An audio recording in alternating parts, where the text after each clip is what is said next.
Muchas gracias, César. ¿Está bien así? Ok, bueno.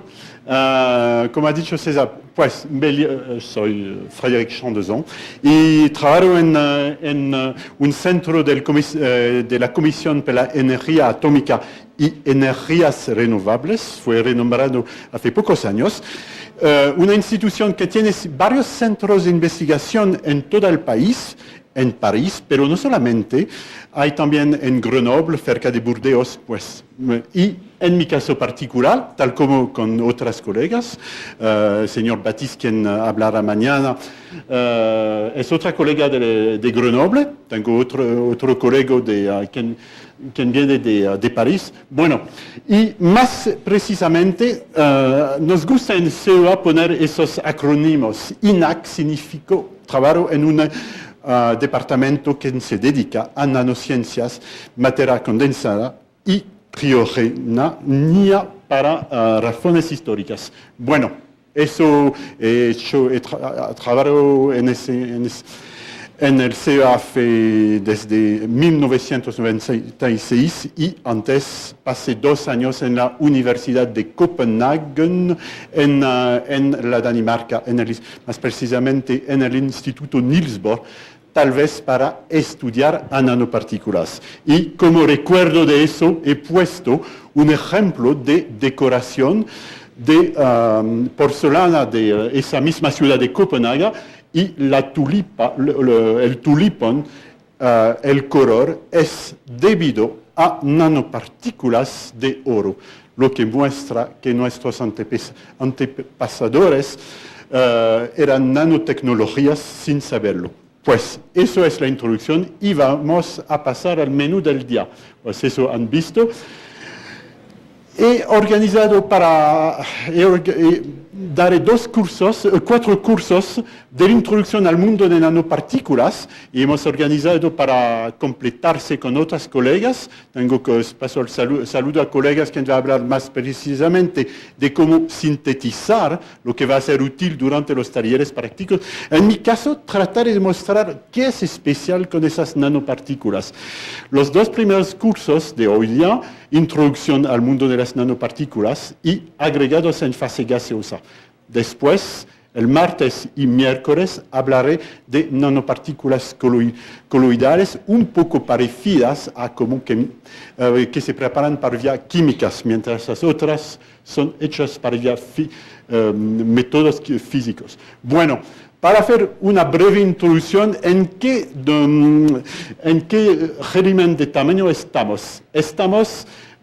He puesto una escala desde el metro, con el tamaño típico de seres humanos, hasta el angstrom, que corresponde al tamaño típico de los átomos. Pues esos son ejemplos extraídos del mundo vivo. ¿Okay? Pues se dice que se trata de nanoobjetos, nanociencias, cuando por lo menos en una de sus direcciones un tamaño de un objeto es menos que 100 nanómetros. Esa frontera de 100 nanómetros corresponde más o menos a una zona, cuando se entra en esa zona, aparecen otros efectos de mecánica cuántica, pero no solamente, que dan propiedades un poco especiales a los objetos. Bueno, eso es otra vista, pero de objetos manufacturos preparados preparados con varias técnicas, y aquí vamos a hablar de esas nanopartículas. Eso es la molécula, los fluorenos, y mañana por la tarde tendremos una charla sobre esos objetos por la señora profesora Marie-Louise Sabungi. Bueno, ¿cuál es especial? Esas nanopartículas se puede decir en un punto de vista, que se llama en inglés bottom-up, desde abajo hasta arriba. Se utilizan nanoobjetos, se utilizan nanopartículas como bloques de base para construir edificios, nuevos materiales, edificios más complejos, con funciones especiales. Así que están al corazón del proceso de las nanociencias. Se van a utilizar como, de verdad, bloques de base. Es ese enfoque desde abajo hasta arriba. Al otro, en la microelectrónica, no hablaré de eso, pero colegas van a hacerlo, el señor Batis va a hacerlo, supongo, mañana. La microelectrónica empieza con tamaño, disminuyendo el tamaño. En nuestro caso, con nanopartículas, empezamos con eso para construir edificios más complejos. Así que las propiedades de esos nanoobjetos son sumamente importantes para definir las propiedades de esos nuevos materiales y edificios. Y vamos a enfocar con esas nanopartículas. Algunos bloques de base que presento para dar un overview. Nanopartículas coloidales, tendremos varios casos, van a sintetizar varios ejemplos durante ese taller con los colegas. Otros objetos agregados en fase gaseosa, el grafeno, que apareció hace pocos años, la familia de los nuevos materiales del carbono, Buckminster-Fullerenes, nanotubos de carbono, grafeno, tendremos una charla sobre eso, nanohilos, etc. ¿Okay? Y me enfocarizaré en mi charla sobre esos dos objetos. Bien, pues, ¿cuál es de cierta manera la idea sobre esas nanopartículas? Es para hacer la conexión entre el átomo y el sólido, que lo sabemos bien, está constituido de átomos. Y uno podría hacer una experiencia del pensamiento, tomar un átomo y construir de manera secuencial un objeto, desde un sólido, desde que sea, por ejemplo, tomamos el caso de oro, empezando con un átomo que tiene propiedades bien especiales y añadimos varios átomos hasta obtener el sólido masivo. Pero, y las nanopartículas son como la conexión entre el mundo de los átomos y el mundo de la materia a nivel macroscópico. ¿Y cuál es la definición? Hay varios puntos de vista para ver nanopartículas. Pues una cosa, pero es difícil definir. Una cosa sabemos que no es más un átomo, no siempre es una molécula. Quiero decir un objeto, un edificio que sea muy estable. Algunos pueden ser, pero no siempre. Pero aún no es un sólido. Por ejemplo, la estructura cristalina de esos objetos no van a ser la del sólido a la escala macroscópica. Pues se puede decir que es como considerar cuál es la niñez de la materia. Es un poco la filosofía de las nanopartículas. ¿Ok? Hay dos familias. El sistema puro, el sistema modelo sería los agregados. Es una nanopartícula desnuda, pero debido a la fuerte proporción de átomos en la superficie, tiene una alta reactividad y no es en general, no es estable en condiciones ambientales. Tiempo de vida, cuando se prepara por métodos físicos, su tiempo de vida es bastante limitado. Además, en general, no se prepara en cantidades microscópicas. Pero es el sistema modelo para estudiar esa niñez de la materia. Para aplicaciones, se necesita estabilizar esos objetos, además de sintetizarlas en cantidades macroscópicas.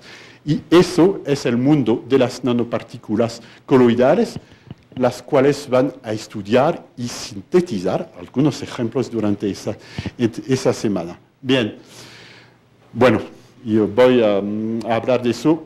Voy a empezar después de esa clase con agregados. ¿Cuál es la filosofía? Se podría decir, en general, los americanos se dice que small is different, pequeño es diferente. De verdad, aparecen propiedades únicas en ciertos casos en ese mundo. Un punto esencial por qué tenemos objetos diferentes. Primero, hay que considerar la fuerte la fracción importante de los átomos que se encuentra en la superficie. En el sólido a nivel macroscópico, la mayoría de los átomos se encuentran en el corazón del material y solamente una pequeña fracción está en la superficie. De verdad, no es el caso con las nanopartículas. Se puede hacer una calculación bastante simple considerando lo que es, de cierta manera, el rayo de una esfera cuyo volumen corresponde al volumen de un átomo. Se llama el rayo de Wigner-Seitz.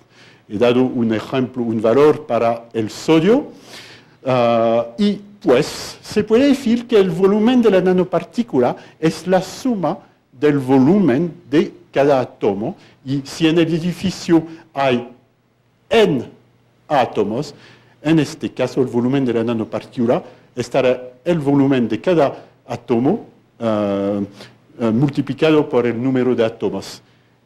De esa fórmula sale el rayo de la esfera que contiene un número de átomos n. Y para dar un ejemplo, para una nanopartícula, un agregado de sodio cuyo rayo cambia entre 1 y 20 nanómetros, el número de átomos va a cambiar desde 100 hasta de 100 hasta 1 millón. Importante ver también, con técnicas precisas se podría conocer exactamente el número de átomos en ese edificio. Tenemos que recordar a la escala macroscópica, típicamente el número de átomos es del orden de magnitud del número de Avogadro, 10 a la potencia 23. Que quiere decir que no se puede contar exactamente el número de átomos. En esos edificios se puede conocer. Pues, considerando, se puede hacer la calculación de la proporción de la fracción de átomos en la superficie, simplemente se necesita tomar el volumen de esa capa y dividirlo por el volumen total de la nanopartícula y obtenemos esa relación. Y es un ejemplo con nanopartículas de sodio. Para otras nanopartículas, otros materiales, cambiará los valores, pero la filosofía, por supuesto que no. Y podemos ver nanopartículas de menos 10 nanómetros en diámetro, tienen más de un cuarto de sus átomos en la superficie. ¿Okay? Así, importancia de la superficie. Aquí muestro unas imágenes de nanopartículas, imágenes de microscopía electrónica de transmisión de nanopartículas esféricas y de nanorodillas, en las cuales se pueden ver columnas atómicas. Tendremos una charla, creo hoy día, por el profesor José Roberto Vega Bodrit sobre la microscopía electrónica, y no voy a hablar más de eso. Simplemente para decir que en esos objetos se pueden ver los átomos con técnicas de microscopía adaptadas. Bueno, también la presencia de la superficie va a cambiar la energía de cohesión. Se puede entender de la manera siguiente: la energía de enlace de un átomo adentro, en el corazón de la nanopartícula o en la superficie, no va a ser la misma, porque la coordinación de átomos en la superficie será menos que en el corazón de la nanopartícula. Modelizando el agregado como una gotita esférica de rayo R, podemos calcular la energía de cohesión. ¿Cuál es la energía de cohesión? Sería para tal edificio la energía que necesito añadir para separar todos los átomos de tal manera que no interactúan más. Bueno, y la energía de un agregado va a ser la energía del sólido menos la energía disminuida de la energía de la superficie, con gamma siendo la tensión superficial que depende del tipo de material. Bueno, y si podemos calcular la superficie del agregado en función del número de átomos y de las propiedades del material, y al final nos dice que la energía de cohesión del agregado dividido por per átomo tiene una parte volúmica, que es la del material a la escala macroscópica, disminuido por una parte superficial que se va creciendo cuando se disminuye el número de átomos. ¿Cuál es la validez de tal modelo? Fue estudiado para agregados de metales alcalinos, litio, sodio y potasio.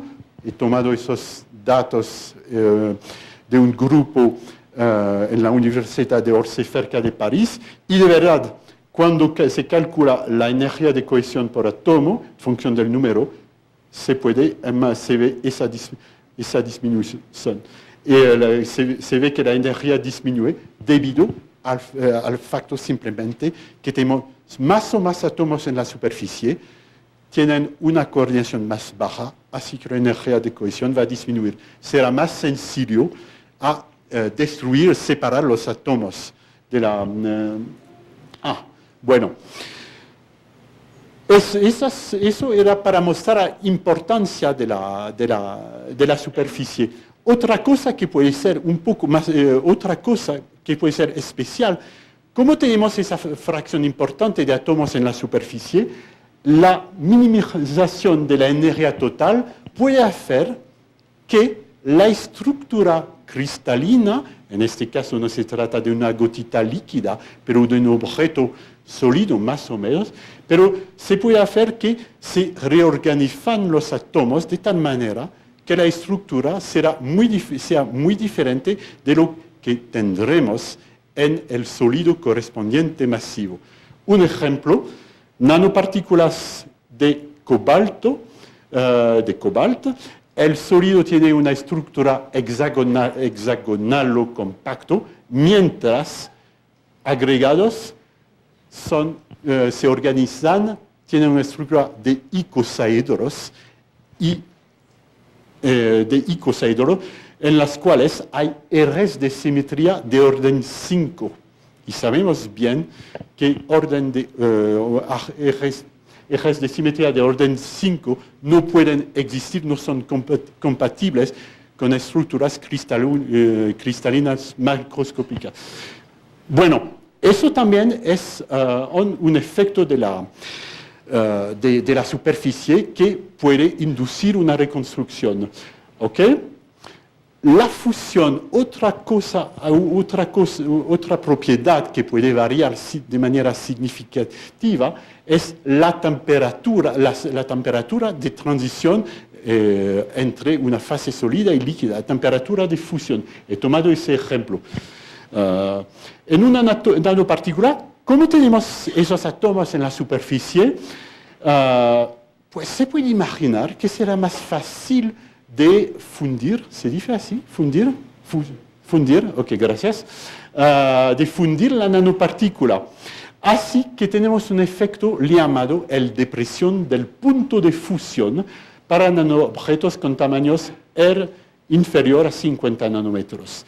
Y hay una predicción teórica que se puede obtener sin mecánica cuántica, pero con termodinámica clásica, que dice que la temperatura de fusión de una nanopartícula de rayo R dividido del sólido correspondiente, pues hay una variación en función del inverte del rayo de la nanopartícula.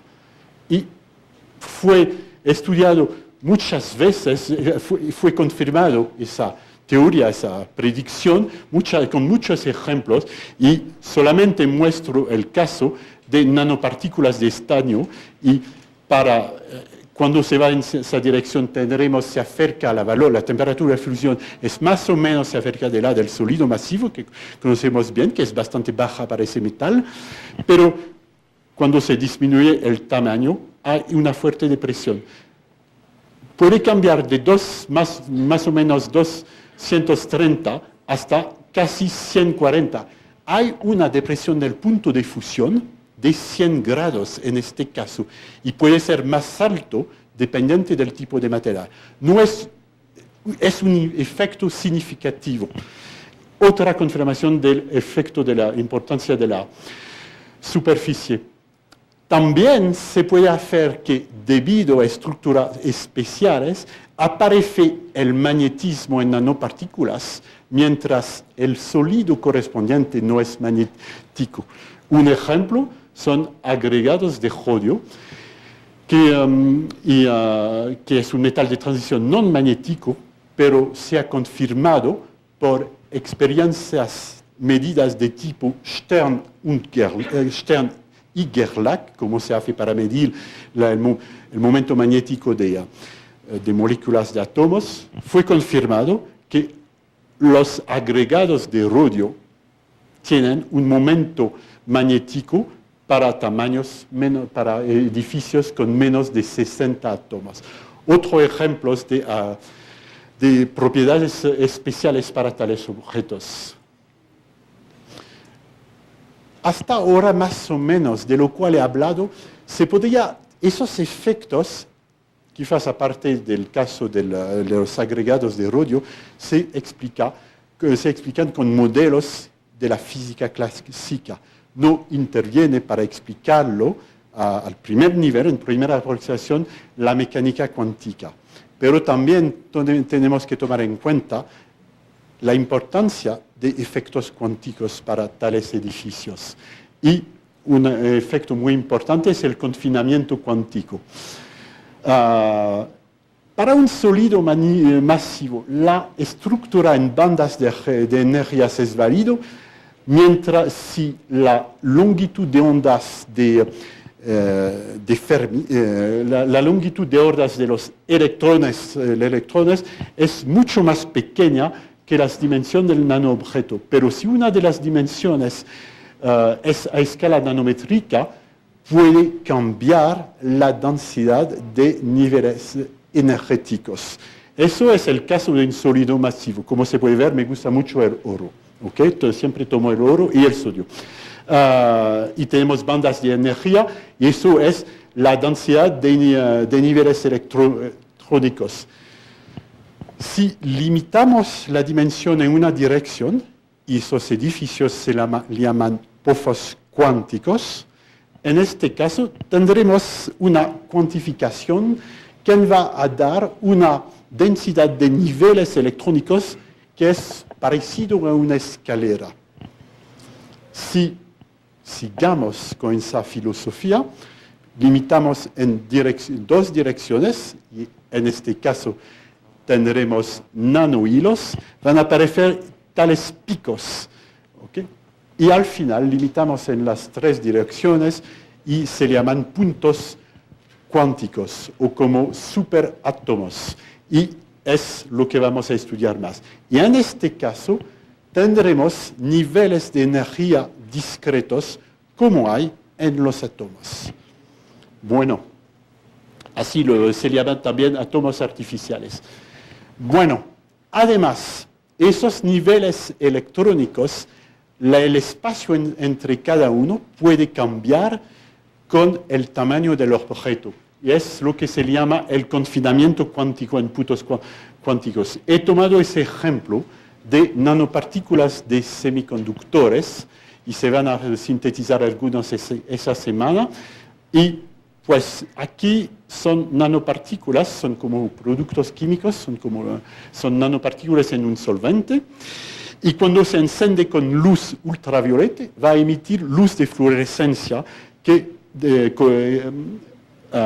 es relacionada, cuya longitud de ondas es relacionada a la anchura de la banda proidea.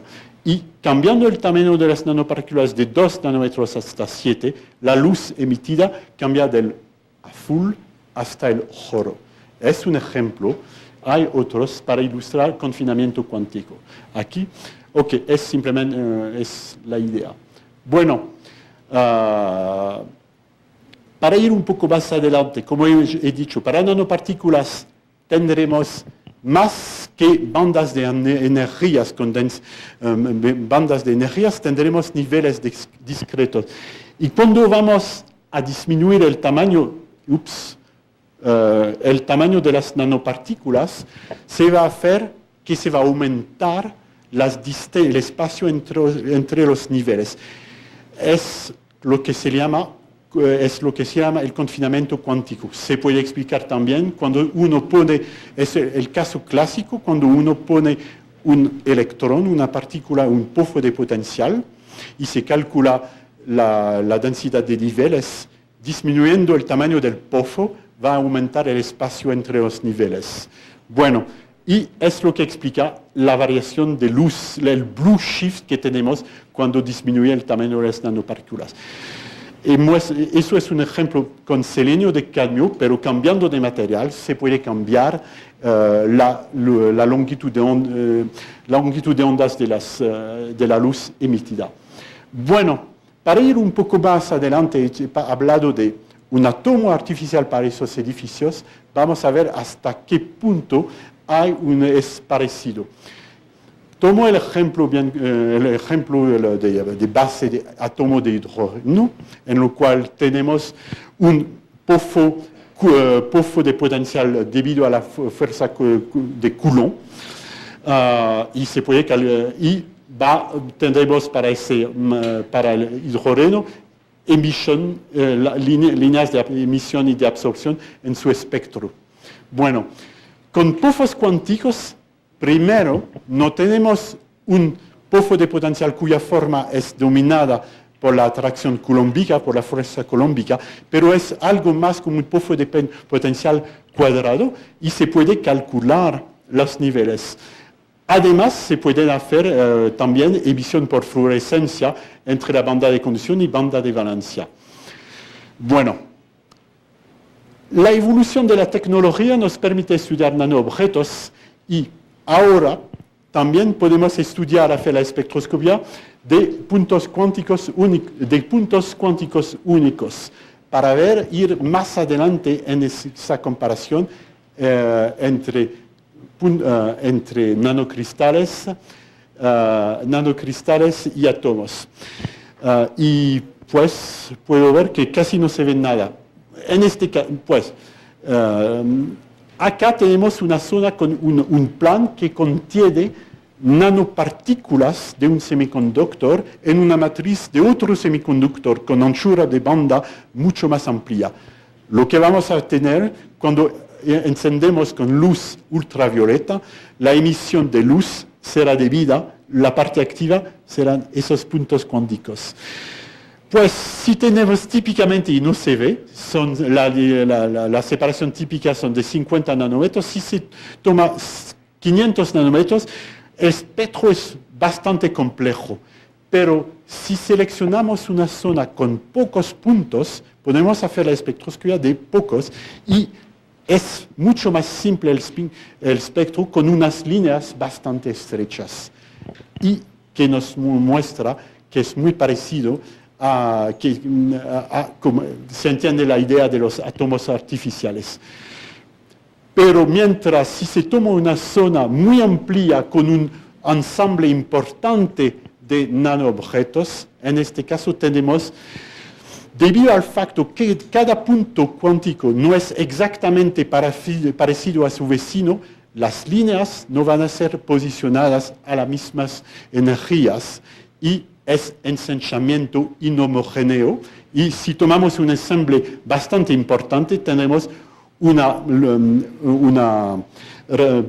pico de emisión bastante amplio.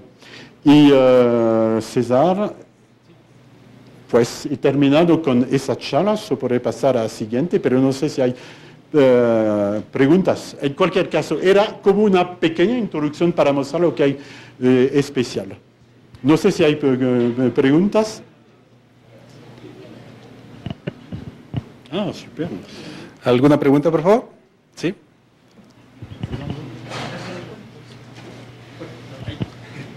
Sí, buenos días. ¿Hasta de cuántos átomos se construirían más o menos estas estructuras? El número de átomos de las cuales están construidas esas estructuras, más o menos de cuántos son. Los números de átomos típicos en esos objetos. ¿Cuántos átomos? Número de átomos. No, es lo que hemos, por ejemplo, como he tomado el ejemplo de una esfera de sodio. De 20 nanómetros tenemos 1 millón de átomos. Hay que hacer, se podría calcular conociendo la densidad del material, se podría calcular, pero para dar un ejemplo, va a depender de la densidad de los objetos y de su tamaño. Una esfera de 20 nanómetros de sodio son 1 millón. En este caso, sería algunos millones, supongo, visto al tamaño, pero se necesitaría hacer una calculación precisa. Pero típicamente, ¿eh? ¿Ok? Del ejemplo del clúster de cobalto, que pasa de icosaedro a hexagonal compacto, ¿cómo sucede esta transición de estructura? Y eso voy a hablar, bueno, voy a dar la idea, pero de eso voy a hablar más en la charla siguiente.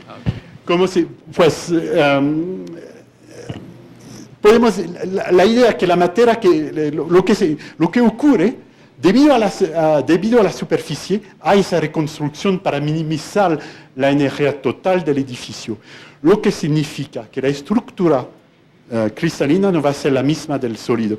Pero cuando aumenta, para dar la idea, cuando aumenta el tamaño, como disminuye la importancia de la superficie, se va a llegar a un punto hasta que la reconstrucción será más en favor de la estructura del sólido masivo. Y voy a explicar en mi charla siguiente una secuencia de evolución.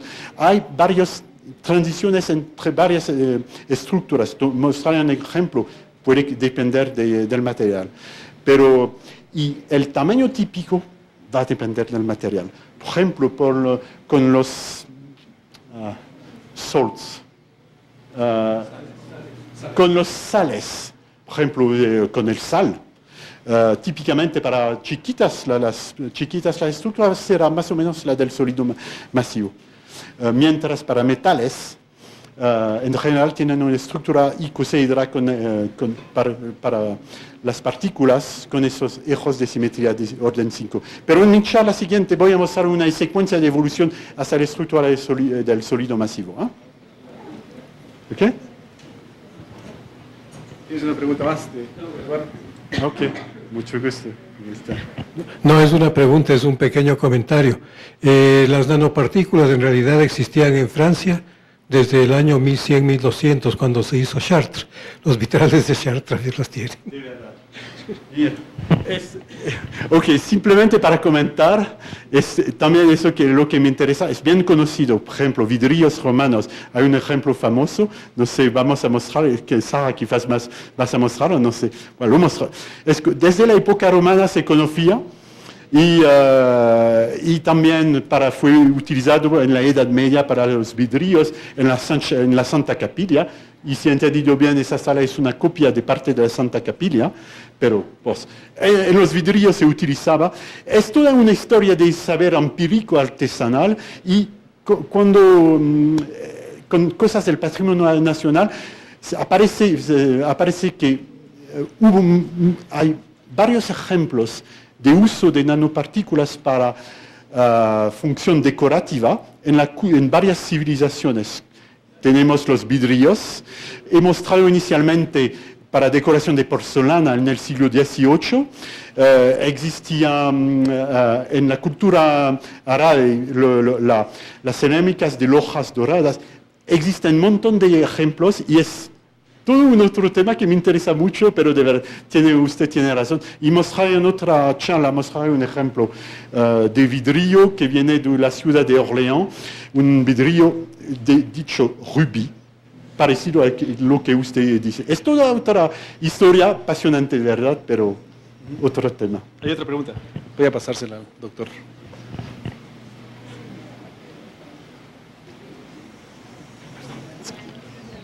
Sí, por favor, en el modelo de los ensambles que usted presenta, ¿por qué desprecia los espacios vacíos y considera que los átomos son esféricos? Es un modelo a nivel cero, simplemente. Pues es un modelo muy básico, pero que permite entender bien las tendencias. Pero usted tiene razón, es un nivel, es un modelo a nivel cero. Se puede, ok. Usted tiene razón, no se puede considerar que ocupa de verdad una esfera. Es una aproximación, no más, pero esa aproximación de la gotita esférica finalmente tiene bastante éxito para explicar las tendencias, aunque en algunos casos hay que considerar efectos cuánticos y utilizar química cuántica para ir un poco adelante. No va a explicar, por ejemplo, la forma exacta de nanopartículas, las chiquitas. En este caso se necesita química cuántica, pero para tendencias, ese modelo esférico puede explicar bien tendencias. Bon, je passe aussi. Hay más preguntas, pero podemos esperar hasta el final de tu segunda presentación y ahí podemos recibir otras más, ¿sí?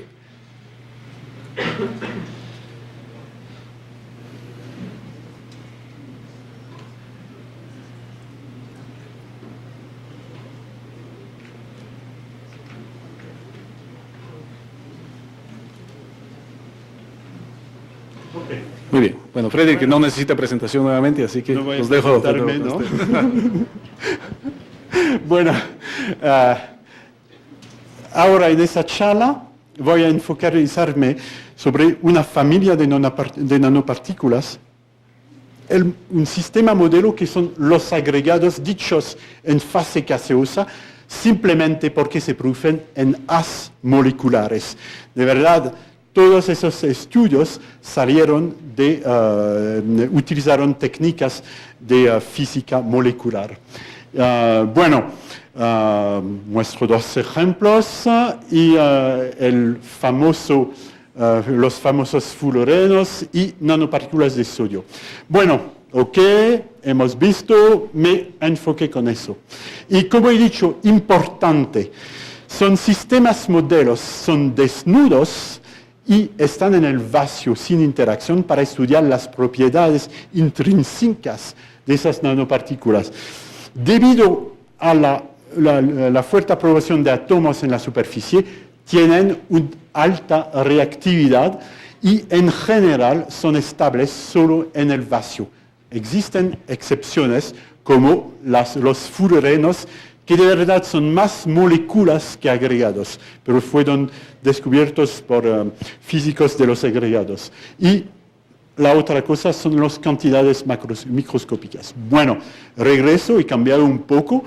Otra vez, un agregado lo considero tiene un número de átomos n conocido, cuantificado. ¿Ok? Como he dicho, no es más un átomo, no es una molécula en general y no tiene las propiedades del sólido masivo. Algunas preguntas en ese tema son, pues, como he dicho, ¿cuál es la niñez de los agregados? ¿Cómo se construye el sólido cuando uno se incremente el número de átomos del edificio? Segundo, ¿cómo evolucionan las propiedades? Quiero decir, se puede considerar, sabemos que el oro es un metal con una buena conducción de la electricidad. ¿A partir de qué tamaño va a aparecer tal propiedad? Existen propiedades específicas. Esas son un poco las preguntas. Bueno, pero otro interés fue después, conociendo las propiedades de esos edificios, utilizarlos para construir nuevos materiales. Y ese tema es un poco, no diré mucho más que eso. Muestro dos ejemplos de estructuras de organización de agregados de antimonio y de oro sobre un sustrato de grafito que hacen estructuras un poco fractales. Y se pueden, es un ejemplo, hay toda una física sobre la interacción, el autoasemblaje de tales nanopartículas. Bueno, ¿cuáles son las familias de agregados? Se clasifican como en el sólido masivo según el tipo de enlace. Existen los agregados de Van der Waals, Un ejemplo son los agregados de gases raros, de átomos de gases raros, como el argón. Existen agregados iónicos, como agregados del sal, ¿okay? En la cual la interacción colombiana entre átomos vecinos es muy importante. Agregados covalentes, buenos ejemplos representativos son los agregados de carbono, también de silicio, agregados con el enlace de hidrógeno, ¿ok?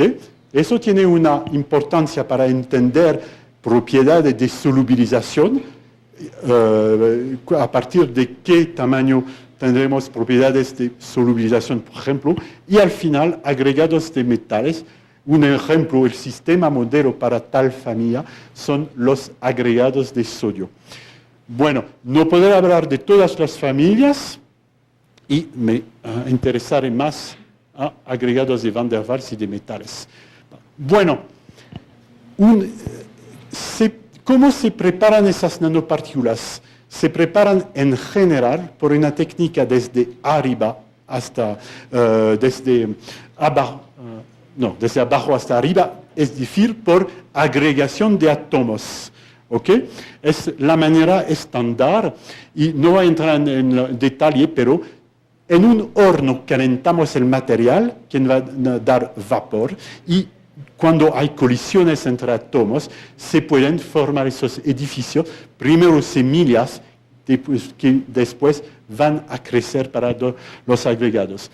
Existen un montón de tipos de fuentes de agregados sobre ese principio y como la charla estamos limitados con el tiempo, no puedo ir en los detalles, sino simplemente que según el tipo de material, el tipo de fuente, podemos variar, tener agregados de temperatura variable, que sea calientes o bastante fríos, según que uno quiere estudiar propiedades, la estructura cristalina o propiedades electrónicas o propiedades de las gotitas líquidas. Bueno, un ejemplo típico de tal fuente, y perdón, eso es en inglés porque no sabía cómo traducirlo en español, pero si uno puede ayudarme después, bonito. Tenemos para agregados de sodio, tenemos un horno que calentamos para tener presión de vapor y ponemos presión de un gas inerto como helio, argón, y hay una apertura en el vacío y se forma por una expansión adiabática, un haz, y durante esa expansión adiabática pues hay un enfriamiento del vapor que va a conducir a formación de los agregados. Lo importante por saber en tales fuentes no va a haber precisamente un tamaño, sino una distribución de varios tamaños. Y es un ejemplo de tal distribución de tamaños, la intensidad en función del número de átomos de los agregados. Bueno, esa fuente es basada sobre la utilización de un horno. Para algunos materiales, como el carbono, pues calentar en un horno es muy costoso en términos energéticos. Para hacer el vapor, en este caso lo que se va a utilizar es focalizar un haz láser potente, un haz láser sobre una target, una blanda, un blanco, sobre un blanco para hacer vaporización del material y también se pone presión de gas y después el principio es el mismo. Fue tal tipo de fuente que fue utilizado para el descubrimiento de los fullerenos y he extraído esas imágenes del papel del artículo original publicado en 1985. En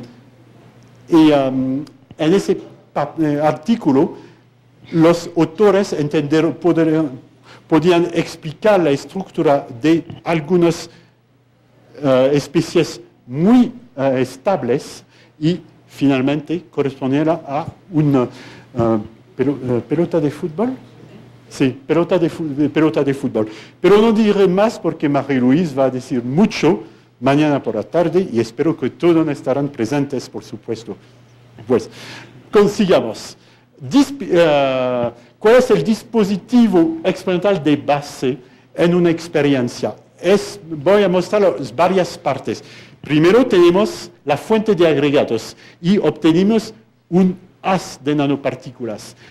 En general son neutrales y se necesita ionizar esas nanopartículas con interacción en general con un haz láser, pero se puede hacer también con electrones u iones, pero lo más sencillo es un haz láser, y se va a medir la distribución de tamaños con un espectrómetro de masa dicho por tiempo de vuelo.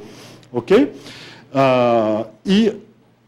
Vamos a medir el tiempo de llegada de nanopartículas sobre un detector que nos dará tal tipo de espectro. Y cada pico, en este caso, midamos el señal que llega en el detector en función del tiempo y cada pico corresponde a una especie bien determinada. ¿Ok? Y bueno, eso no voy a explicarlo simplemente para decir que lo que se hace en tal experiencia del espectro de masa se puede leer fácilmente, pero el tiempo de llegada es una función del ratio entre la masa y la carga. Y si la carga es 1, en este caso vamos a poder medir la distribución en función del tamaño de las nanopartículas. No voy a entrar y obtenemos tales tipos de espectros. Ups. Bueno, pero tal es el espectro bruto para extraer cantidades que pueden utilizar para obtener información sobre propiedades. En general, se va a hacer una interacción de cada pico para conocer lo que se llama la abundancia de una especie de tamaño en átomos. Y eso va a ser, esos espectros de abundancia van a ser los datos de base para estudiar esas nanopartículas. Es más o menos la idea general para tales estudios. Bueno, ¿qué puedo extraer de tales espectros de masa y de abundancia? Para estructura cristalina, eso podré tener información con la variación de las abundancias en función del número de átomos. Lo voy a explicar después más en detalle. El punto de función, en este caso, estudiar la variación de las abundancias en función de la temperatura de los agregados. ¿Okay? Y estructura cristalina también variación de las abundancias en función del número de átomos. Otro ejemplo al final, de eso también voy a hablar. Otro ejemplo, si uno quiere conocer el potencial de ionización, voy a medir la variación de la abundancia para un edificio de tamaño conocido, elegido, N, y ver cómo evoluciona cuando se cambia la longitud de ondas, con lo cual de ondas del haz láser que utilizó para la ionización de los edificios. Bueno, voy a hablar más de la estructura cristalina, estructura electrónica. Bueno, el modelo de base para explicar la estructura de esa edificio es dicho como un modelo en capa de átomos, un poco parecido en las capas en una cebolla. Pues, agregados, y la idea general que cuando una capa es completa, tenemos un edificio más estable que debería ser más abundante en los espectros de abundancia. ¿Ok?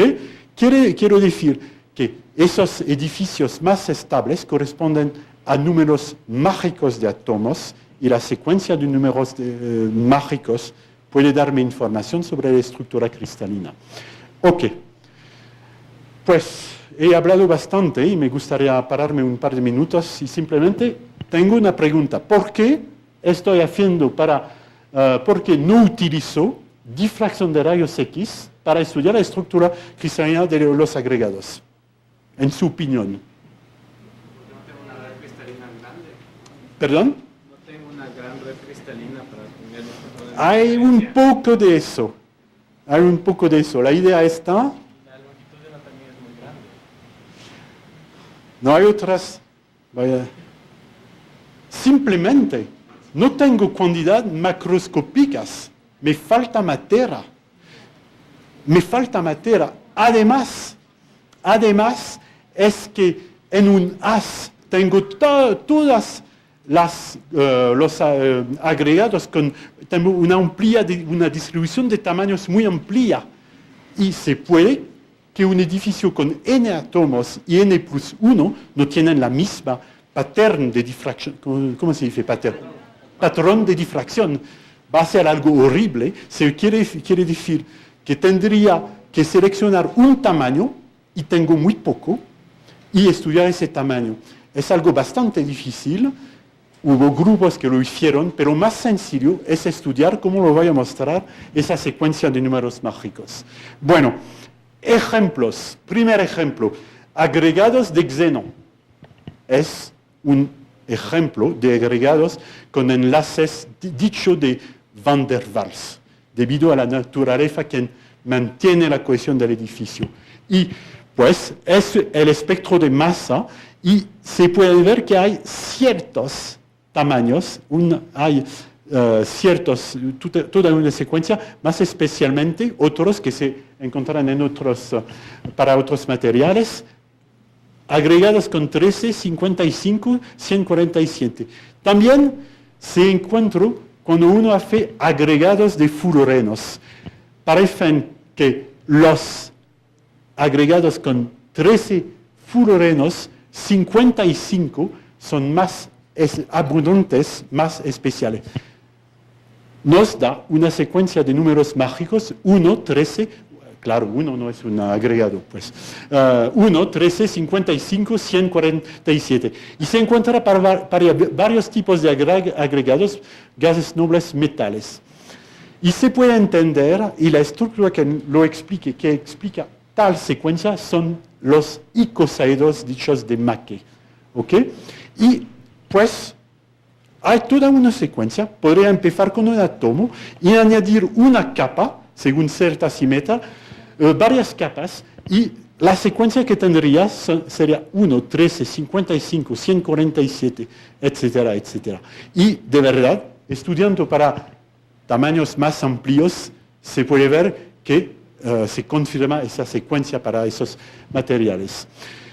La idea es que esa estructura para tales tamaños minimiza la energía de cohesión. De cierta manera podemos decir que la estructura quiere acercarse de una esfera, que es la forma que minimiza la superficie dividido por el volumen. Es la estructura para la más adaptada para minimizar la superficie. Y así la energía de la superficie. Pero, como he dicho, hay 12 ejes de simetría y para obtener eso es una estructura sumamente estirada. Lo que quiere decir que si aumento el tamaño del edificio, hay un punto u otro de transición y voy a cambiar para estructurar el sólido masivo. Bueno, se confirmó otro ejemplo de esa secuencia para agregados de sodio. ¿Ok? Preguntas van a ser cuáles son los tamaños de transición hasta la estructura de masivo y quizás hay otras estructuras de transición.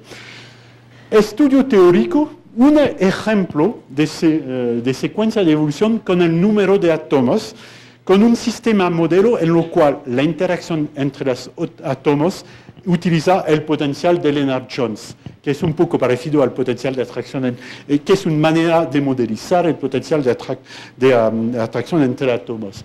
Y cálculos teóricos muestran que vamos a primero con el icosaedro, decaedro hasta la estructura del sólido masivo. Se puede mostrar de tal manera, icosaedro, decaedro, hasta la estructura del sólido masivo. Y fue confirmado en varios casos el argón y el cobre. ¿Ok? Y físicamente, ¿cuál es la idea? Es siempre la idea de minimizar la energía de la superficie para esas estructuras chiquitas por las cuales tenemos una fuerte proporción de átomos en la superficie. Pero minimizar significa que la distancia y la estructura va a ser muy lejos de la estructura, de la distancia entre los átomos en el sólido masivo. Así, cuando aumenta el tamaño, disminuye el peso de la superficie y se puede acercar un momento, hay una transición hasta que la forma del sólido, la estructura del sólido masivo sea la más favorable en términos energéticos. Ok, eso es un ejemplo, no quiere decir que es para todos los sistemas, pero simplemente para ilustrar. Otros sistemas, los sales, haluros de metales de álcali, en este caso también se extrae de esa secuencia de números mágicos una secuencia, una estructura, y se puede mostrar que tienen más o menos la estructura del sólido masivo. Así podemos ver que según el tipo de sistema, la transición, finalmente, la niñez de la materia va a durar más o menos, dependiente del sistema. Sí. Bueno, otra experiencia un poco extraña fue obtenido por un grupo en la Universidad de Stuttgart, en Alemania. ¿Cuándo me 5? Ok, bueno, tengo que... Bueno, extrajeron de espectros de agregados de sodio la secuencia de números mágicos, ¿ok? Lo ponen acá, es la potencia 1/3, y dan para cada capa dan un índice, y han medido la estructura, la evolución del índice a función de los números mágicos. Y hay dos líneas. Para tamaños más grandes corresponde a una secuencia de icosaedros. Se tratan de shell de capas de átomos, mientras es totalmente diferente. Y lo que se explica es, para tamaños chiquitos hay una depresión del punto de fusión y finalmente la energía interna es suficiente para calentar, para que los agregados sean más o menos líquidos, y la secuencia va a ser diferente. Y es debido a efectos totalmente diferentes, que son capas de electrones, y voy a pasar de eso. En 5 minutos trataré de hacerlo. Es debido a la estructura electrónica de esos edificios. Bueno, para estudiar eso, regreso a esa modela de una gotita líquida. Tengo un agregado de sodio que tiene N átomos, y como ese metal tiene una valencia 1, tengo N electrones de conducción. Y se puede decir que hay electrones, bien, los ionos de sodio hacen un edificio en lo cual se mueven libremente los electrones de conducción. Es la manifestación de la conducción a ese tamaño. ¿Ok? Y pues esos electrones lo puedo considerar como un ensamble de fermiones. Va a ser una visión cuántica, y es lo que me permitirá explicar esa estructura en capas. Un aspecto clásico sería considerar eso como una gotita metálica líquida, y es el modelo de la gota líquida que no voy a desarrollar. Voy a pasar eso. Bueno, utilizando tal tipo de experiencia, lo mismo como he explicado antes, científicos en la Universidad de Berkeley en 1984 midieron las abundancias de agregados de sodio. Y se pueden ver esas estructuras con picos bien marcados, y el tamaño siguiente tiene muy poca abundancia. Tenemos nueva secuencia de números mágicos, 2, 8, 20, 40, 50, 8, 92.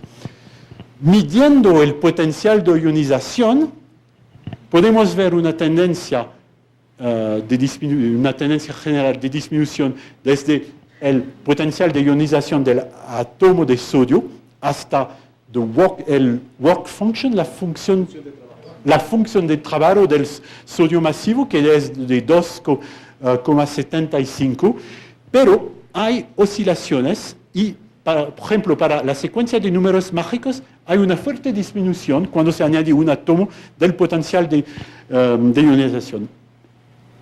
Eso nos recuerda lo que hay para la clasificación de Mendeleev, en las cuales hay fuerte para los átomos de gases raros, tienen un potencial de ionización alto y hay una fuerte disminución para los alcalinos. ¿Okay? Bueno, ¿cuál es la idea? Se puede decir que se explica considerando que tenemos n electrones confinados en un pufo de potencial más o menos cuadrado y va a definir cómo, debido a la simetría, va a definir unos niveles de energía como gaps. Entre algunos debido a la simetría del edificio, los niveles se van a agrupar en capas, ¿ok? Y separados con con gap, ¿ok? Y con brecha, ok, gracias. Bueno, según la forma se puede explicar la secuencia de números mágicos tomando un potencial de ese tipo más o menos cuadrado. Eso fue calculado, fue física un poco, fue desarrollado por físicos nucleares para el núcleo y se utilizaron después esos modelos para agregados. Y veo a César que me mira y entiendo que tengo que terminar. Bueno, no te preocupes. Me acerqué de la... Bueno, hay una... Y es la idea. Tenemos electrones que se organizan, los niveles se organizan en capas y cuando se completa una capa es mucho más estable que un átomo, que un agregado con capas completas más un electrón solo en la capa siguiente, que nos da esa estabilidad. Y se va a manifestar en las abundancias que se van a medir en los espectros. ¿Ok? Esos son ejemplos de espectros medidos por mis colegas en Copenhague y yo también. Y hay una interpretación semiclásica de eso. Bueno, de la secuencia de números mágicos se puede extraer como una ley. K es índice de capa. Yo digo que la primera capa tiene índice 1, 2, etc. Y puede relacionar la evolución de los números mágicos con ese índice de capa. Y considerando que los electrones se mueven en ciertas trayectorias y las ondas asociadas, cuando el tamaño del edificio permite que las ondas asociadas a esas trayectorias sean ondas estacionarias, en este caso tendré un sistema más estable. Y utilizando ese modelo puedo hacer calculación, el mismo peso de trayectorias de triángulos y de cuadrados, puedo obtener la misma ley. Y bueno, y es algo que se encuentra para otros metales. ¿Tengo un minuto más? No. Rafa. No, el jefe es César, no es tuyo, ¿eh? No es tuyo, ¿eh? No te escucho, ¿eh? Bueno, un efecto un poco extraño, y voy a terminar. Si consideramos más en detalle la secuencia de números mágicos para trayectorias de los electrones cuadradas y para los triángulos, de verdad, no es exactamente la misma ley, es simplemente el promedio que me da exactamente lo que encuentro. Pero quiere decir que no tendré exactamente la misma variación. Y hay como interferencias cuánticas. Aquí es los rayos correspondientes a los números mágicos para triángulos y cuadrados. Y si hace una superposición de los dos, tendré interferencias constructivas para ciertos tamaños y destructivas para otros. Se trata de supercapas. Tenemos, en una visión semiclásica, una interferencia cuántica entre dos tipos de trayectorias y fue confirmado por mis colegas. Fue predictido para los núcleos en un núcleo atómico, pero el problema es el núcleo atómico. El tamaño es limitado por razones de estabilidad y ese modelo permite explicar física de esos edificios y de verdad ahora creo que es el fin y me voy a parar. Gracias a ustedes.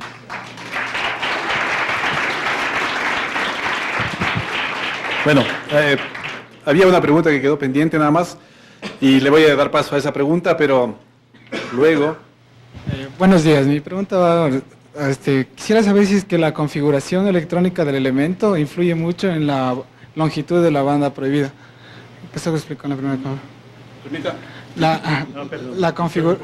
La configuración del elemento influye mucho en la longitud de la banda prohibida. Sí, para los puntos cuánticos. Sí, para los puntos cuánticos sí, de verdad va a cambiar. Hablamos en este caso de, por ejemplo, lo que he mostrado con los flacones de colores variables. ¿Ok? De los puntos, las nanopartículas coloidales. Sí, de verdad va a cambiar la anchura, la variación de la anchura prohibida, va a depender del material. Debido a otros efectos físicos que voy a explicar, pero sí depende del tipo de material. Hay como una frontera en un tamaño, y eso depende, no va a ser el mismo. Por ejemplo, para el selenio de cadmio, empieza la variación por tamaños menos de 10 nanómetros, mientras para otros va a ser menos de 100, por razones que dependen de propiedades físicas como la estructura electrónica, la permitividad dieléctrica y todo eso. Y entrar en más detalles en la charla dedicado a semiconductores. ¿Ok?